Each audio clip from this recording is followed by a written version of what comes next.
Hello, ASMR Nation. We're going to do a soft spoken what I've been watching. I would say out of this list, there's only like 2 I hard recommend. The rest are like kind of cheesy or just stuff I put on, whatever. But before we get into it, you know the drill, you know the deal. Channel maintenance, channel hygiene, channels are Tamagotchis. So if you're new here, welcome to my nonsense. If you're old here, welcome back, OGs. If you're new here, please consider hitting subscribe. And if you're old here, go double check, make sure you're subscribed. Hit the like if you like, leave a comment. It could be anything related to the video. It can just be a hello, a few emojis, whatever, as long as it's cool and respectful. Hit the notification bell. As always, I will link my tip jars down yonder in the description box. No pressure whatsoever, but every $1 or $2 helps. That's what allows me to continue to make content. Also, you are invited to my Patreon. I know not everybody can come, but you can't say you weren't invited. The link to my Patreon is down below, and I have been posting nonstop for August. So check it out. First one, The Boy Next Door, is on Netflix. It's J-Lo. It's the guy from Divergent, and the husband's somebody too. Anyways, it's like J-Lo's a teacher with a teenage son, and her and her husband are on the rocks. And then this neighbor boy moves in, and he's like 18, maybe 17. I don't know. He's a senior in high school, and he starts hanging out with her kid. And then he starts, coming on to J-Lo's character. And at first she it's like LOL. But then one night she goes over and they hook up. I think it's just a one-time thing, and he gets obsessed with her. He also goes to the high school that she teaches at, that he's a student there, and he hacks the system so he becomes one of her students, and he just relentlessly, she's kind of on the side of, ooh, it was a mistake, and he's like, yeah, right, but also that's what she gets for even going there with him. That's what she gets. I hate J-Lo. You know I hate J-Lo. That's what her character gets. But he takes his rejection really bad and decides to become basically a stalker or an actual threat to her and her family. So that is The Boy Next Door on Netflix. We have the OG Twister. So not Twisters, the new one. If you remember me saying I did go try it because I love Twister. I love it. So I tried to go see the new one in theaters, and it didn't agree with me. I feel like it was overacted. It was just the stereotypes in it it was too much. It was too much. But they did a good job with the graphics. Anyway, after that happened, I really just wanted to go home and watch my old Twister. And I found it on HBO Max. And my husband had not seen the old Twister. Now, is the old Twister cheesy? Yes, but it's the 90s, so it's forgivable. Almost all 90s movies were pretty cheesy. I don't have the same tolerance for stuff that's put out these days.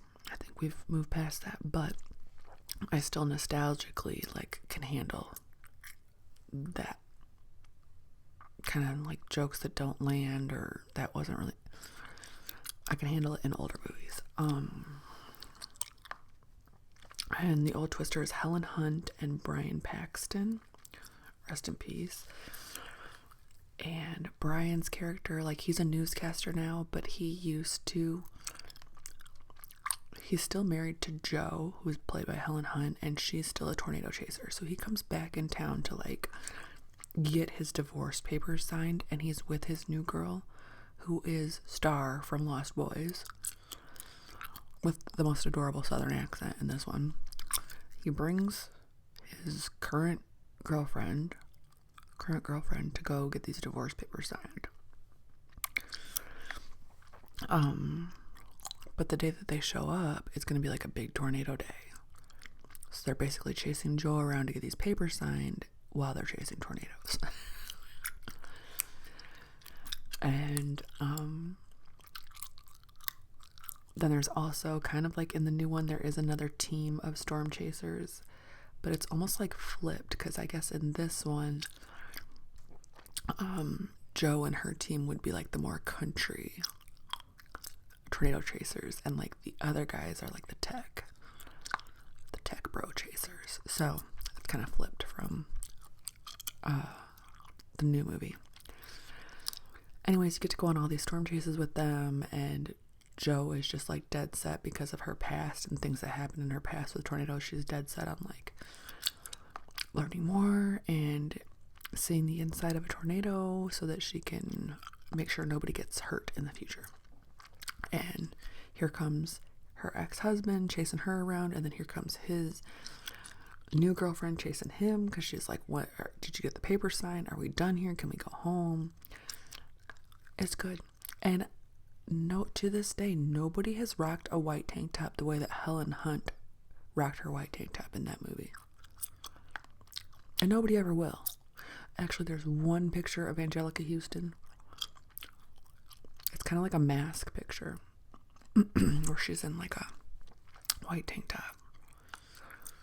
She comes close, but I'm going to give Helen Hunt the white tank top award because Angelica Houston has a bunch of other awards in my award book that's up here. We have The Meg, which is on HBO Max. So Twister is a hard recommend for me. The Meg on HBO Max, if you like Jason Statham, I don't. But if you do, and I can appreciate you liking him, you'll like The Meg. It's like a typical... You can tell a lot of money was put into it. It's about a megalodon. And of course Jason's like the macho hero guy. They're all down in like this, they're out at sea in like this half submarine, half boat, if I can remember correctly. And they start seeing this megalodon, and it's like a threat, and chaos ensues, and people are dying, and there's a high body count. It's an action, it's a sea action, it's a monster action. Prehistoric elements, obviously. Is the megalodon prehistoric, or do they still exist? Maybe I should know that, but I don't. So if you're looking for action, it's a good movie to watch in the summertime, like a good summer action movie. Then The Meg is pretty good. I almost think that the second one was, I don't know, because when I watched The Meg and when I watched The Meg 2, I'm watching it with my toddler, and so I'm not really watching it. I'm like support watching it. Okay. And then I watched the new Tarot movie on Netflix. There's a little black squirrel. And it had cheese factor, as a lot of horrors do. Okay, it was pretty cheesy. But my husband was scared.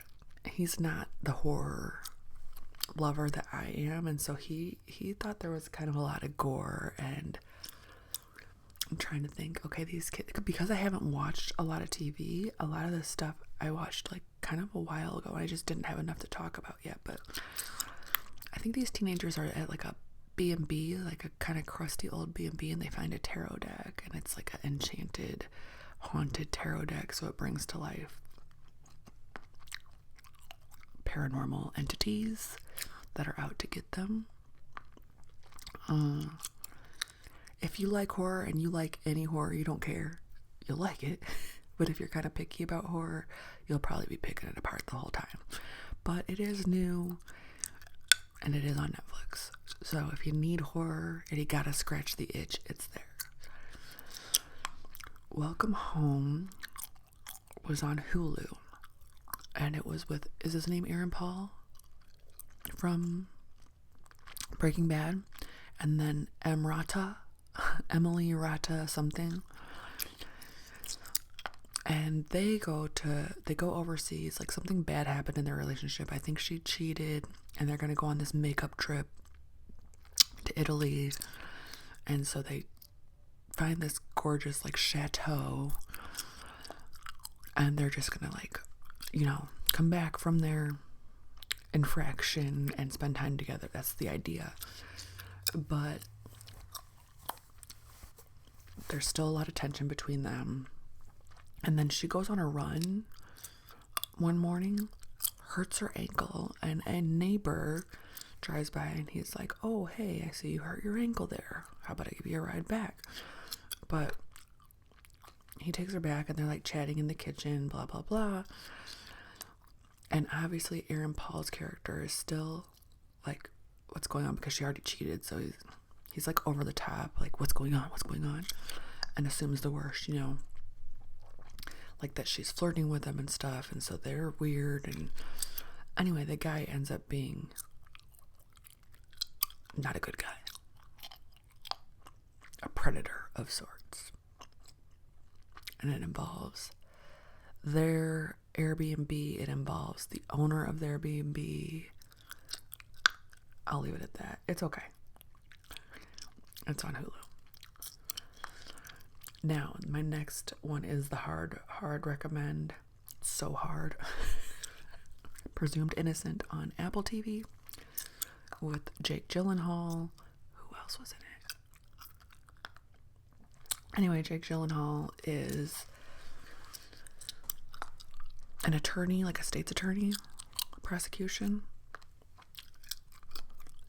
and somebody that he works with. He's got a family. He's married. He's got a wife. He's got 2 teenage kids. Somebody that he works with gets marked in a very gruesome and tragic way. He gets a phone call at home. He says to his wife, hey, this lady I work with just got murdered and I need to go. I need to run into we need to have a meeting at work, you know. And you see her be like, oh, like, it's weird. So you come to find out that it's a woman that he had an affair with. It's a work colleague that he already had an affair with. And originally he's going to take the case, which no lawyer that did that would. So there was some plot holes that are like, yeah, right. Nobody that did it would, or that knew anything about it would, or that had an affair with her and like knew anything about her life would want to take that case, you know, because you'd get ripped apart. You couldn't even ask the right questions because you'd get brought into everything. Like so that part I was like, he would never. But for the sake of the book, I guess it was a book and the movie, he tries to take the case at first and then he gets shut down real quick because they have a pass. So somebody else takes the case and it's a guy that he dislikes already. So they're like always butting heads and that guy's like ends up prosecuting him for it. So they already have a pass, they hate each other, and now he's prosecuting his own colleague. Which I don't even know if that would be a thing. Is that a thing legally? There's just so many conflict of interest there. Meanwhile, it's all coming out about him because he's on trial, so his kids are finding out like what their dad did, and they're getting drug into stuff, and she had a kid. She had a weird relationship with her teenage kid. It's pretty crazy. Presumed Innocent is on Apple TV. And then the last show is something that I've just been kind of putting on as I do my chores at night, but it's pretty good, and it's called Troppo, Troppo, Troppo, on Amazon Prime, and it's, I believe, Australian, so it looks like it's in the outback. Not the outback. It just looks brushy, okay? And so it's like two people, an unlikely pair of people meet up to do some detective work down in Australia. One is like a young girl and she just got out of jail for murder, and then she meets this guy and she loops him into being a private detective with her. So they're an unlikely pair that go out to solve crimes together. And it just gives me like cozy, but it's Australia, so it kind of feels summery, like cozy mystery, like modern murder she wrote, but Australia and prison chick instead of, what was her name? What is her name? What is Murder She Wrote? Somebody tell me. Murder She Wrote. Dang it. As soon as I end this video, I'm going to think of what her name was. Alright. Okay. Anyways, if you watched this one all the way to the end, I know it wasn't too long, but let me know what you've been watching. Hopefully I can get back to watching TV again. Like, hopefully things will settle around here. But hope you have a good rest of your day, evening, good night, sleep, and I